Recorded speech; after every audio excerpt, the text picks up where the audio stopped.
எல்லாருக்கும் வணக்கம். இன்னைக்கு வந்து பார்த்தீங்கன்னா, ரிஷப் செட்டி அவர்களுடைய டைரக்ஷன்ல வெளிவந்திருக்கக்கூடிய காந்தாரா சாப்டர் 1 படத்தினுடைய ரிவ்யூ தான் பார்க்க போறோம். ஆக்சுவலா காந்தாரா 1 வந்து பார்த்தீங்கன்னா, ஒரு மிகப்பெரிய ஒரு பிளாக் பஸ்டரு. ஸோ அதனுடைய தொடர்ச்சியா தான் வந்து இந்த காந்தாரா 2 அதாவது சாப்டர் 1ன்ற படம் வந்து ரிலீஸ் ஆயிருக்கு. இந்த படத்தினுடைய உண்மையான ஸ்டோரி என்ன அப்படின்றத வந்து இப்ப நான் சொல்லிடுறேன். படத்துல வந்து பார்த்தீங்கன்னா, ஒரு காந்தாரா அப்படின்னு சொல்லிட்டு ஒரு கார்டு வந்து காட்டப்படுது. ஸோ அதுக்குள்ள ஒரு இடத்துல வந்து பார்த்தீங்கன்னா, ஒரு டிவைன் சம்பந்தமான நிறைய விஷயங்கள்லாம் நடக்குது. ஸோ அதெல்லாம் வந்து கைப்பற்றணும் அப்படின்ற மாதிரியான ஒரு நோக்கத்தோட ஒரு அரசர் வந்து உள்ள வராரு. வர்றவர் வந்து பார்த்தீங்கன்னா இறந்தும் போயிடுறாப்புல. ஸோ அதற்கப்புறம் வந்து பார்த்தீங்கன்னா அவருடைய பையன் அவருடைய பேரன் வந்து அதை திரும்ப வந்து கைப்பற்றினாரா, அது நடக்கும்போது என்னெல்லாம் நடந்துச்சு அப்படின்றதான் இந்த கதை பண்ணிய ஒன்லைன் ஸ்டோரி. அது மட்டும் இல்லாமல் வந்து பார்த்தீங்கன்னா இதில் இந்த காந்தாரானா என்ன, அந்த வேர்ல்டு வந்து எப்படி வந்து கிரியேட் ஆச்சு, அவங்க அப்பா வந்து மறைஞ்சிருவார்ல ஃபர்ஸ்ட் பார்ட்டில், அதெல்லாம் வந்து எப்படி, அது மாதிரியான நிறைய விஷயங்களை வந்து இந்த படத்தில் வந்து சொல்லியிருக்காங்க. ஸோ கண்டிப்பாக இந்த படத்தை வந்து நீங்கள் தேட்டரில் போய் பாருங்கள். நான் ஃபோனில் வந்த பிறகு டவுன்லோட் பண்ணி பார்த்துக்கிறேன், ஓடிடி வந்த பிறகு பார்த்துக்கிறேன் அப்படின்னு சொல்லிட்டு ஒரு நல்ல தரமான ஒரு தேட்டர் எக்ஸ்பீரியன்ஸ் வந்து கண்டிப்பாக வந்து மிஸ் பண்ணிடாதீங்க. அதை நான் இப்போவே வந்து சொல்லிடுறேன். ஸோ இந்த படத்தில் இருக்க பாசிட்டிவ்லாம் என்ன, நெகட்டிவ்லாம் என்னன்றதை வந்து பார்த்துலாம். படத்தினுடைய மிகப்பெரிய பாசிட்டிவ் யார் அப்படின்னு வந்து பார்த்தீங்கன்னா ரிஷப் செட்டி அவர்கள் தான். ஸோ இந்த படத்தில் வந்து ஒரு எப்படி சொல்கிறது, ஒரு மிருகத்தனமான ஒரு ஆக்டிங் வந்து கொடுத்துருக்காப்புல, ஒரு அசுரத்தனமான அரக்கத்தனமான அந்த மாதிரியான ஒரு பர்ஃபார்மன்ஸ் வந்து இந்த படத்தில் வந்து கொடுத்துருக்காப்புல. ஸோ இவர் வந்து ஃபர்ஸ்ட் படத்துக்கே வந்து அவார்டு வாங்கினார். ஸோ கண்டிப்பாக இந்த படத்துக்கும் அவர் வந்து அவார்டு வாங்குவாப்புல. ஸோ அந்த அளவுக்கு ஒரு தரமான ஆக்டிங்கை வந்து இந்த படத்தில் வந்து கொடுத்துருக்காரு. அது மட்டும் இல்லை, படத்தினுடைய விஎஃப்எக்ஸ் அண்ட் எஸ்எஃப்எக்ஸ் இருக்குல்ல, அதெல்லாம் வந்து வேற ஒரு தரத்தில் வந்து இருக்கும் இந்த படத்தில்.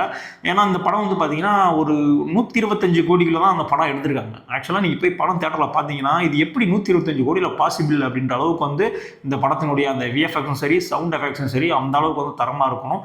டெக்னிக்கலாகவே வந்து பார்த்தீங்கன்னா அந்த படம் வந்து ஒரு ஸ்ட்ராங்கான படம். ஏன்னா கேமராமேன் வந்து பார்த்தீங்கன்னா அரவிந்த் அவர்கள் வந்து பண்ணியிருக்காரு. ரொம்பவுமே வந்து அருமையாக இருக்கும். நிறைய சீன்லாம் பார்த்தீங்கன்னா ஒரு குகைக்குள்ளெல்லாம் வந்து அந்த கேமராலாம் போகும், அதெல்லாம் எப்படின்னே தெரியாது. ஸோ அந்த டாப் ஆங்கில் அந்த காடை காட்டுறதாகட்டும், அந்த அட்மாஸ்பியர் எல்லாத்தையுமே வந்து சூப்பராக வந்து கேப்சர் பண்ணியிருக்காப்புல. கிட்டத்தட்ட நீங்கள் வந்து அந்த அந்த காந்தாரா வேர்ல்டுக்குள்ளே நீங்கள் இருக்கிற மாதிரியான ஒரு ஃபீலை கொடுக்க வச்சது யார் அப்படின்னு பார்த்தீங்கன்னா இவர் தான், இந்த சினிமாட்டோகிராஃபி பண்ணவர் தான். ஸோ இதுதான் அப்படின்னு பார்த்தோம்னா, இது இல்லாமல் வந்து பார்த்தீங்கன்னா அந்த ஒரு ஆடை வடிவமைப்பாகட்டும், அந்த காஸ்டியூம் டிசைன், அந்த ஆர்ட் ஒர்க்கு, காட்டுக்குள்ளே எப்போ அந்த செட்டெல்லாம் போட்டிங்க அப்படின்ற அளவுக்கு யோசிக்கிற அளவுக்கான அந்த ஆர்ட் ஒர்க்லாம் பண்ணியிருந்தாங்க.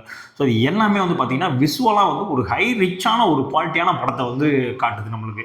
அடுத்தபடி வந்து பார்த்தீங்கன்னா மியூசிக், ஜெனிஸ் லோகநாதன் அவர்கள் வந்து மியூசிக் போட்டிருக்காப்புல. ரொம்பவுமே வந்து ஒரு தரமான மியூசிக்குங்க. சில இடங்கள்லாம் வந்து அந்த பிஜிஎம் மூலியமாக அவங்களுக்கு வந்து அப்படியே புல்லரிச்சிடும். ஸோ அந்த அளவுக்கு வந்து ஒரு தரமான ஒரு மியூசிக் வந்து போட்டிருக்காரு. படம் நெடுகிலுமே வந்து பாடல்கள் வந்து எனக்கு அந்த அளவுக்கு வந்து கரெக்டாக எனக்கு வந்து கிளிக் ஆகல. பட் பிஜிஎம்ஸ் எல்லாமே வந்து பார்த்தீங்கன்னா டாப் டு எண்டு படம் முடிகிற வரைக்குமே வந்து உங்களை வந்து ஒரு கூஸ் பம்ப்ஸ்லேயே வந்து வச்சிருக்கோம். ஸோ நீங்கள் பாகுபலி படம் பார்க்கும்போது பார்த்தீங்கன்னா எல்லா பிஜிஎம்மே நல்லா இருக்கும். ஸோ அந்த மாதிரியான ஒரு தரமான ஒரு பிஜிஎம் தான் வந்து இந்த படம் முழுக்கவே வந்து ட்ராவல் ஆகுது. ஸோ இவருமே வந்து இந்த படத்துக்கு வந்து மிகப்பெரிய வந்து ஒரு உறுதுணையாக நடிச்சிருக்காருன்னு தான் சொல்லணும். இது இல்லாமல் வந்து பார்த்தீங்கன்னா குல்ஷன் அவர்கள் வந்து வில்லன் ரோலில் வந்து பண்ணியிருக்காரு. அவருமே வந்து பார்த்தாலே வந்து காண்டாகும். ஸோ அந்த அளவுக்கான ஒரு ரோல் வந்து பண்ணியிருக்காரு. ஜெயராம் அவர்கள் ஒரு ரோல் பண்ணியிருக்காரு. ருக்மணி வசந்த் வந்து பார்த்தீங்கன்னா இந்த படத்தில் நீங்கள் அந்த மதராசியில் பார்த்தீங்களா, ஸோ அதுலேருந்து டோட்டலாக வந்து டிஃப்ரெண்ட் ஆகி வேறு மாதிரியான ஒரு ருக்மணி வசந்த் இருப்பாங்க. ஒரு வில்லத்தனமான ஒரு இளவரசி மாதிரி, ஒரு எப்படி பொன்னியின் செல்வன் நந்தி மாதிரியான ஒரு கேரக்டர் வடிவமைப்பு. ஸோ அவங்களுமே வந்து அவங்களுக்கு கொடுக்கப்பட்ட கதாபாத்திரத்தை ரொம்ப தரமாகவே பண்ணியிருக்காங்கன்னு தான் சொல்லணும். அது மட்டும் இல்லாமல் படத்தில் நிறைய இடங்களில் வந்து அந்த நம்ம ஒரு சீனை வந்து எழுதிடலாம், பட் அதை வந்து ஸ்க்ரீனில் கொண்டு வரணும்ல. ஸோ அந்த மாதிரி விஷயங்கள் நிறையா இருந்துச்சு. அந்த தேர் வந்து உள்ளே வர சீனு, அந்த புலி வர சீனு, அந்த இன்ட்ரோல் பிளாக் ஃபைட் சீன், இந்த மாதிரி நிறைய சீன்ஸ் வந்து பார்த்தீங்கன்னா ரொம்பவுமே அழகாகவே வந்து எக்ஸிக்யூட் பண்ணியிருந்தாங்க. எந்த இடத்துலையுமே வந்து பிசிறு அடிக்கவே இல்லை. இந்த கிளைமேக்ஸில் மட்டும் ஒரு இடத்துல மட்டும் விஎஃப்எக்ஸ் லைட்டாக பிசிறு அடிக்கும், அவ்வளோதான் ஒழிய மற்ற எல்லா இடத்துலையுமே வந்து பார்த்தீங்கன்னா தரமாக உங்களுக்கு நீங்கள் கொடுத்த ஒரு 200 ரூபா கொடுத்து படம் பார்க்குறீங்கன்னா இந்த படம் வந்து இதுக்கு ஒர்த்து தான்ப்பான்ற அளவுக்கு வந்து இந்த படத்தை வந்து கொடுத்துருந்தாங்க. ஆனால் என்ன இந்த படத்தில் என்ன பொறுத்த வரைக்கும் பிரச்சனை அப்படின்னா, இந்த ஃபர்ஸ்ட் ஹாஃப் மட்டும் பார்த்தீங்கன்னா கொஞ்சம் லேகிங்காக தான் போகும். ஃபர்ஸ்ட் ஹாஃப் பார்த்துட்டு இருக்கும்போதே உங்களுக்கே தோண ஆரம்பிச்சிடும், என்னன்னா இது ஃபஸ்ட்டு படம் கூட பரவாயில்ல, இந்த படம் இவ்வளோ மொக்கையாக இருக்கேன்ற அளவுக்கு தோணும். நீங்கள் ஃபர்ஸ்ட் ஹாஃப் மட்டும் பொறுமையாக உட்காந்து பார்த்துட்டீங்க அப்படின்னா செகண்ட் ஹாஃப் உங்களுக்கு ஒரு ட்ரீட் காத்திருக்கு. ஸோ அந்த அளவுக்கு வந்து தரமாக வந்து அந்த செகண்ட் ஹாஃப் இருக்கும். அதுவும் கிளைமேக்ஸ் நெருக்கத்தில் ஒரு 30 மினிட்ஸ் ஒரு 20 மினிட்ஸ்லாம் பார்த்தீங்கன்னா ஒரு வார் காட்சிலாம் வரும். ஸோ அதெல்லாம் வந்து அட்டகாசமாக இருக்கும். நீங்கள் மொத்த படத்துலேயுமே வந்து பார்த்தீங்கன்னா ஒரு 1.5 மணி நேரம் பார்க்காம தூங்கிட்டு லாஸ்ட் ஒரு 20 நிமிஷம் பார்த்தா கூட அந்த படத்தில் வந்து உங்களுக்கு அவ்வளோ பெரிய கூஸ் பம்ப்ஸ் கிடைக்கும்.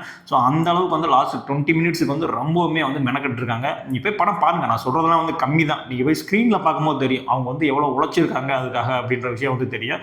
ஸோ கண்டிப்பாக இந்த படத்தை படத்தை நீங்கள் போய் தேட்டரில் போய் பாருங்கள். அப்போ தான் வந்து இந்த படம் வந்து ஒர்த்து. நான் சொன்ன மாதிரி அந்த ஃபர்ஸ்ட் ஹாஃப் மட்டும் அந்த லேக் இருக்கும். படம் வந்து ஒரு 2 மணி நேரம் 50 நிமிஷம் கிட்ட ஓடும். ஸோ அந்த டியூரேஷன் அண்ட் அந்த ஃபர்ஸ்ட் ஹாஃப் இந்த 2 தவிர இந்த படத்தில் வேறு எந்த பிரச்சனையுமே இல்லை. நீங்கள் தரமாக ஃபேமிலியோடு போய் இந்த படத்தை வந்து என்ஜாய் பண்ணிட்டு வரலாம். படம் பார்த்து முடிச்சு வரும்போது வந்து பார்த்தீங்கன்னா நீங்கள் ஒரு கோவிலுக்குள்ளே இருக்கிற மாதிரியான ஒரு ஃபீல் தான் வரும். ஸோ அந்த அளவுக்கு வந்து ஒரு டிவைனாக தான் வந்து படத்துலேருந்து வந்து வெளியில் வருவீங்க. ஸோ அந்த அளவுக்கு வந்து ஒரு தரமான படத்தையும் கொடுத்துருக்காரு. கண்டிப்பாக அந்த படத்துக்கு வந்து அவருக்கு அவார்டும் கிடைக்கும். ஸோ எப்பயுமே வந்து பார்ட் 1 எடுத்துடலாம், அந்த பார்ட் 2 சக்ஸஸ் பண்ணுறதா வந்து பெரிய விஷயம். ஸோ அந்த விஷயத்த ரொம்ப ஈஸியாகவே வந்து செட்டிலாகவே வந்து ரிஷப் ஷெட்டி அவர்கள் வந்து பண்ணிட்டாரு.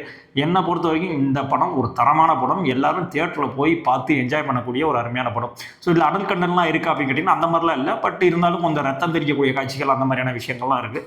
ஸோ அந்த மாதிரி இந்த குழந்தைகள் மட்டும் கொஞ்சம் அந்த அவாய்ட் பண்ணிக்கலாம், அவ்வளோதான். மற்றபடி நம்மளை பொறுத்த வரைக்கும் இந்த படம் தியேட்டரில் போய் பார்க்கக்கூடிய ஒரு அருமையான படம். ஸோ இது மாதிரியான மூவி ரெக்கமெண்டேஷனுக்கு நம்ம சேனலை சப்ஸ்கிரைப் பண்ணிக்கோங்க.